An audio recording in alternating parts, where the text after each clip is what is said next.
Hi, in this video I want to talk about the idea of, it's another video on a subject similar to passion and beauty and understanding and the reciprocating effects of feeling some kind of satisfaction out of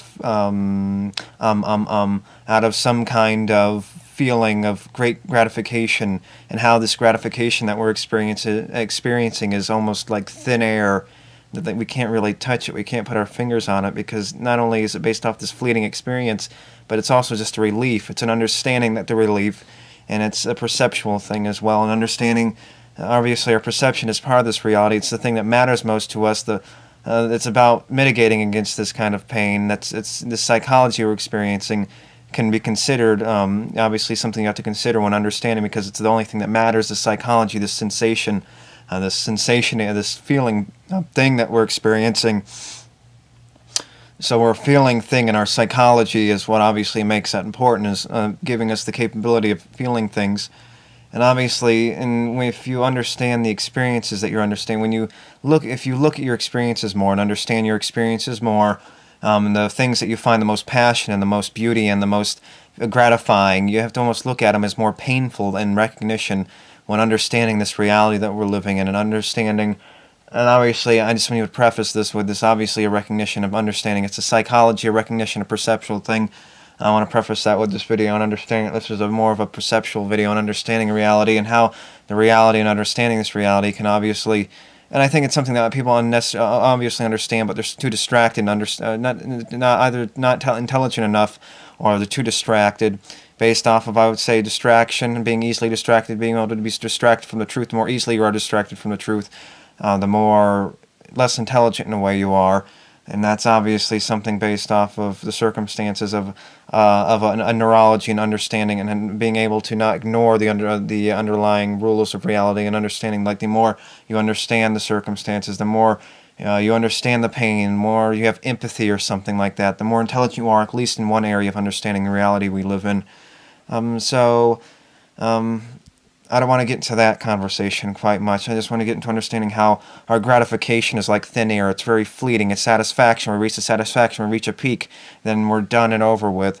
And the things I would say we find most passion, the most beauty, and the more like we're going to feel a gap in it, and understanding, not only the understanding and the low that you get after satisfying it, how much, and not only the low that you get after satisfying this great satisfaction, this great gratification, this thing that you have much passion for, that low you're going to go back to, but also the low you're going to go back to that leads back to the spring that keeps on going back, and the tension and all deprivation have to build up to make this passion all the much stronger. This passion is created by a deprivation to begin with, this feeling that you need to be there, the feeling that you, it's almost like a perfectionist and an obsession that you have. Passion is something you have passion for. There's obviously a gap in that passion that creates, the passion is a gap that creates this great deprivation that makes you want to fulfill it constantly. It's constantly filling this gap. It's constantly obsessing over this thing, constantly depriving, constantly. If you're not there to satisfy your passion, you're almost in a way deprived, building up tension until you do build up, succeed in finally reaching your passion.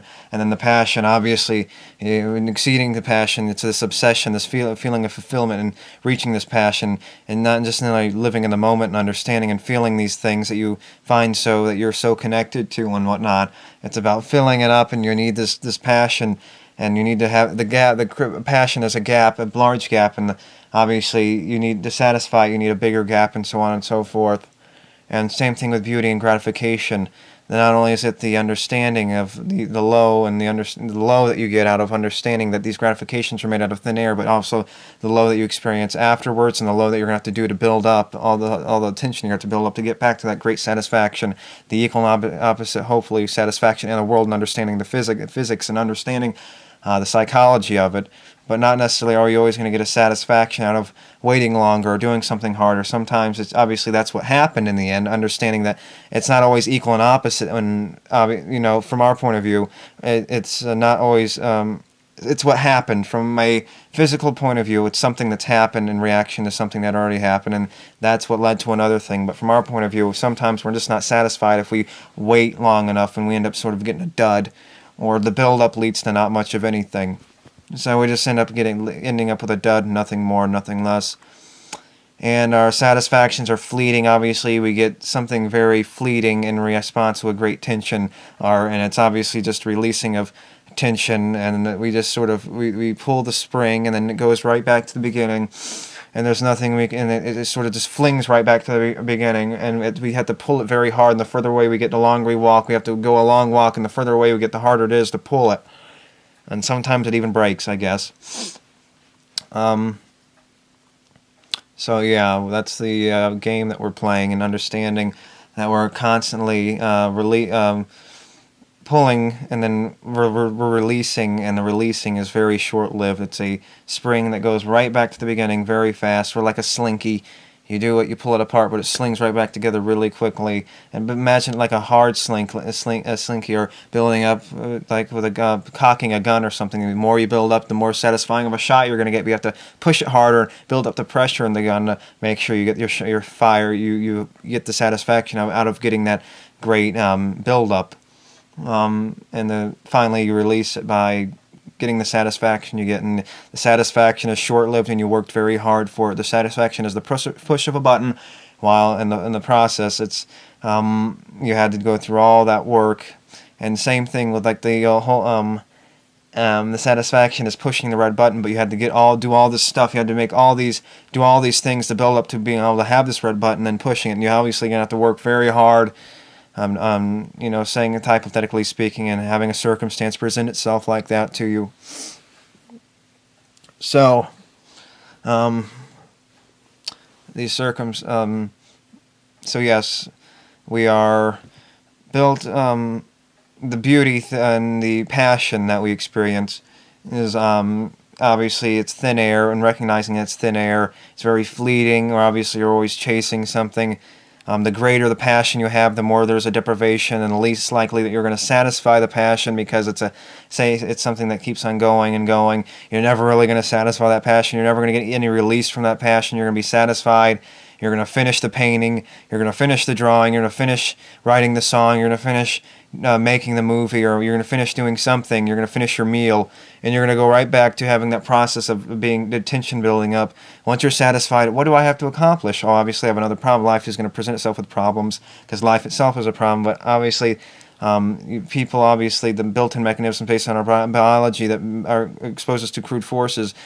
Food, there's not enough food in the world, because obviously the sentience that feels this lack of food, based on the lack of food, based on these crude forces that has this lack of food, that forces us to sacrifice to create the food that we have by killing animals, factory farming animals, growing crops, doing things like that. That's the crude forces, and the precious commodities have to be put through a tension, and have to go through a cannibalistic and taking away from other people and doing all sorts of things to get our gratification.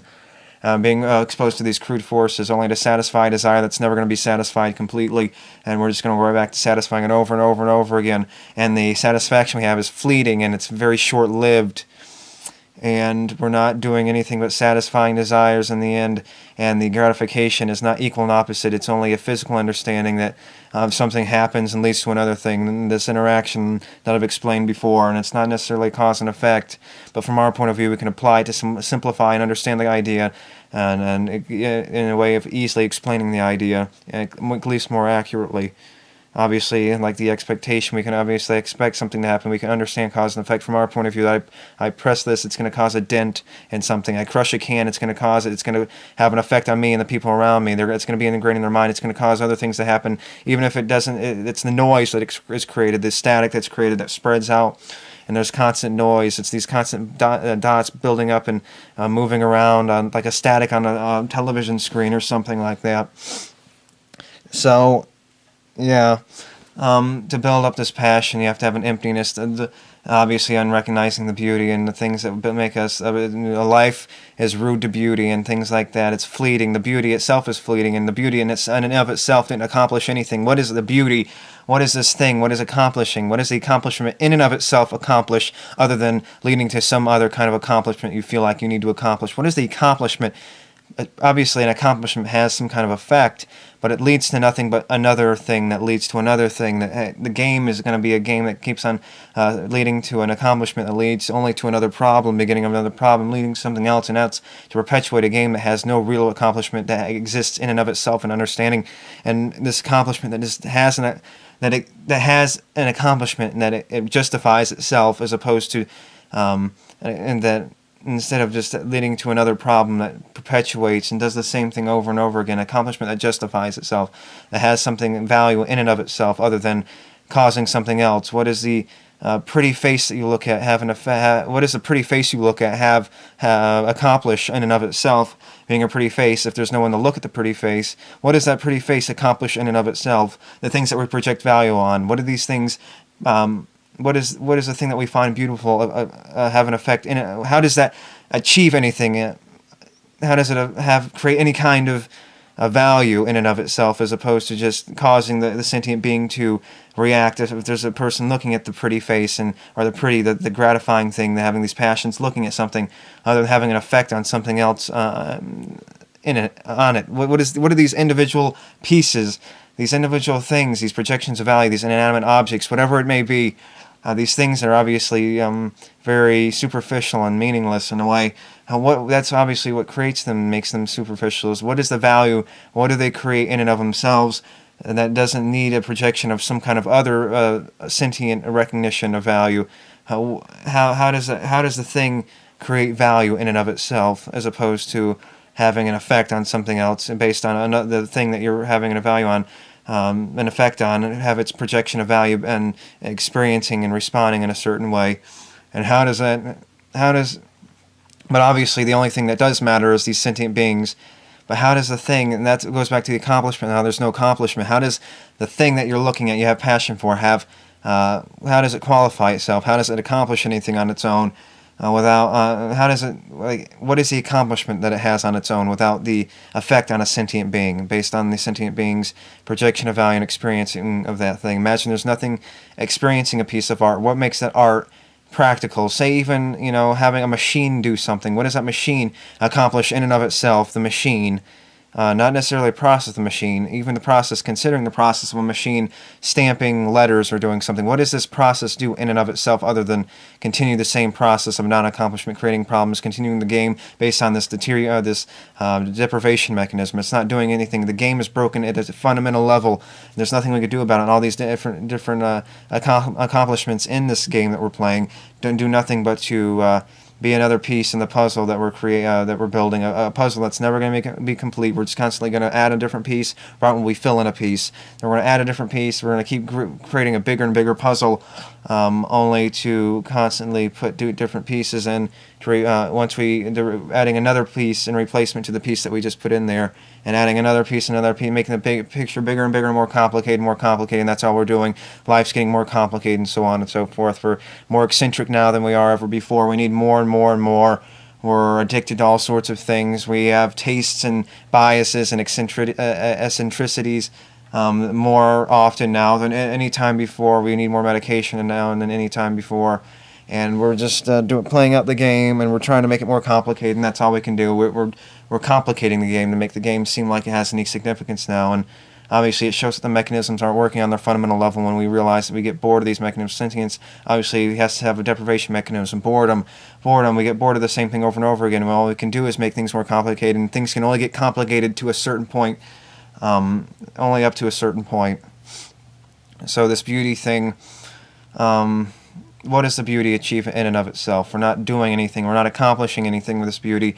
What is the thing? The only thing that matters is probably based on the understanding that the reality that we're living in is these precious commodities in relation being subjected to the crude forces even of the person's own body, the own recognition, this recognition that's just sitting here, being unable to do anything but turning the mechanism off, is just being subjected to these outside forces, rude to beauty. We can't do anything. The thing that we find that releases our pain, the tension, is something that deteriorates over time anyway, so it just leads us to nothing in the end. An experience where it's all negative and it's all just a deterioration. It's about appreciation, relative understanding, and hopefully making the best of a situation is really all we can do in this life we're experiencing. And not to expect hope for the best and expect the worst, and don't expect too much when hoping for the best. So what does the thing in and of itself accomplish? How do our projections of value do anything but how do they satisfy? How do they have any meaning beyond satisfying a deprivation? How does projections of value have anything beyond a fleeting moment in time? A satisfaction very short-lived, based off a usually long and drawn-out process, or a greater pain, deprivation that we need to go through to gain that satisfaction. Usually very fleeting, and something that just happens. You reach a climax or whatever it may be. And then, say, using sex as an example, you go through all blah blah blah and so on and so forth. You reach a climax, and then you're back to the deprivation immediately afterwards, building up again, and doing the same thing, almost starting from a very negative point of view, very negative, and then you're building up. You go to the very top, only to fall the greater further down to the bottom, and so on and so forth. The greater you go up, the greater you're going to go down. Usually speaking. The more you're going to recognize the down game, the more higher up you were. Once you go down, you're going to recognize the higher up you were, the greater you have. That's why a lot of rich people, once they don't have as much money as they want, or famous people, when they're not being as recognized as they want, once they only have, there's more to lose. Once you have more to lose, the more you have to lose, the more you're going to recognize the deprivation when you do lose it, and the more you lose. So what do these things accomplish in and of themselves? If they don't accomplish anything, obviously, it only means something to a sentient being. Without the sentient being, the only way you can rationalize anything as having accomplishment in and of itself, and the universe needing something, or creating any kind of meaning that create anything of it itself, is what is the meaning beyond our projection of meaning, having something else being there? What is a piece of art that no one's examined, the song that no one's listened to? How does it have an effect? How does that accomplish anything in and of itself, other than having an effect on another sentient being based on their projections of value that they have, and the projections of value based on their own validation and built into them anyway. That's something that they were going to like anyway, based on this deterministic mechanism, based on biases and projections of value and things balancing up. And obviously they're going to like it or not like it, and so on and so forth. I digress from that point. So yes, nothing more. What does the thing accomplish in and of itself with no one else there to project their value onto it? And that's explaining. If that's what you can explain, then you're gonna be able to find a way to validate some kind of meaning beyond the meaning that we give life. How there's meaning in and of the life experience itself, other than this experience, that these projections of value based on the experience of a sentient being. Being subjected to the projections of value and biases of these interactions that we're experiencing, and putting a value onto, and so on and so forth. So, we're not accomplishing anything. Nothing outside of us has accomplished anything. We need to exist to create the deprivation, to create the passion, to create whatever we have, to create a deprivation, to make life have any worth meaning. We need to take away to begin with to satisfy. We need to exist first to satisfy. And without existing, there is nothing to satisfy, and there's no innate value in anything but our projections of value. And just because we project value into something doesn't mean it has value in and of itself, because the value, other than the projections, is a value that we have on something that exists in and of itself. Even the existence of someone else and interacting with other human sentient beings. What does a sentient being accomplish other than taking away, satisfying a negative? And obviously we can't look at anything else, another sentient being, because we're only looking at something else that's doing the same thing, and experiencing that makes life even worth living, is that they're experiencing deprivation. Looking at someone else doesn't necessarily create the meaning that we're trying to do to describe the meaning in life that we're trying to recognize and rationalize and understand, that people are trying to claim that there's some meaning in life. It has to be something beyond the sentient being, something in the universe, and understanding that's something that doesn't need. And if it doesn't need, it's something that that's something that doesn't need, and we need to understand the value in something that doesn't need. And since it doesn't need anything, there's no value in it, based on the mechanisms that we're making. So if it doesn't have need, then it doesn't have value. If it doesn't have an experience, it doesn't have value. So we're basing an understanding that looking at another human being or another sentient being, we're looking at value, but we're looking at value based on the value, obviously, of the deprivation, creating positive, and looking at something else other than a sentient being would create the idea that there's something other than deprivation, understanding the meaning of some kind of life game that we're playing, looking at some other than projections that we give onto these things. And since it doesn't need, it doesn't feel, it doesn't have any value, and without that value, it's not needed. Other than the projections of value based on a sentient being that puts projections of value on that thing. So life, back to the original point I want to make, life's root to beauty, and it's everything that we're satisfying is made out of thin air. There's nothing that we're doing but satisfying the deprivations. Everything's, it's just thin air. Everything is fleeting. And it's thin air because we're just satisfying our negatives, and it's nothing more and nothing less. Very fleeting, very momentary. In the moment, constantly chasing, and maybe sometimes the chase can be fun, but the fun in the chase, based on the satisfaction you get in the end, only creates gets you back to your deprivation state to begin with. So, say the chase, you finally reach your chase, you're going to go right back to the dissatisfaction of recognizing the chase doesn't mean anything. Or just back to the beginning where you're chasing again, building up, and obviously in the moment you can think the chase is fun, and so on and so forth. I kind of lost track of what I was going to say. So the chase game that we're playing is meaningful, based off of satisfying our deprivations and releasing them. And the chase game is fun, and we recognize if the chase game is fun, that once you get the satisfaction, the fact that you have to go and chase something else proves that we're obviously just chasing something. And the chase in and of itself is and the chase is only fun because your expectation of something happening in the end anyway. So the deprivation game can be explained through in and of itself based off of that. And how the more that something is beautiful and you're more passionate, the more likely you're never going to satisfy, and the more it's going to help you recognize the void that you're filling, and how the void's never going to be filled, and how the satisfaction of filling this void and understanding the beauty and the satisfaction of these passions and satisfying something that's all the more fulfilling and gratifying is just going to create a greater negative in the end, and it's not going to be satisfying in the end. You're never going to satisfy it completely, and the more you build up to get that gratification, the more you're going to recognize the satisfaction you get in the end. It creates almost an emptiness in recognizing the dissatisfaction, the fleeting nature of the satisfaction that we're existing. And I guess it has a lot to do with perception as well, but it's an understanding in reality of the universe, and just because I perceive it doesn't mean it's not true. But obviously, that's what I'm trying to do, is prove this understanding of the reality we live in. And just because and back to the point, doesn't mean vice versa, that just because you explain it, it is true. It's just understanding reality, and I'm trying my best to rationalize and understand myself and understanding these concepts that I'm explaining. Enough babbling and speaking too long and fast. I just want to end the video and thank you, and until next time, bye.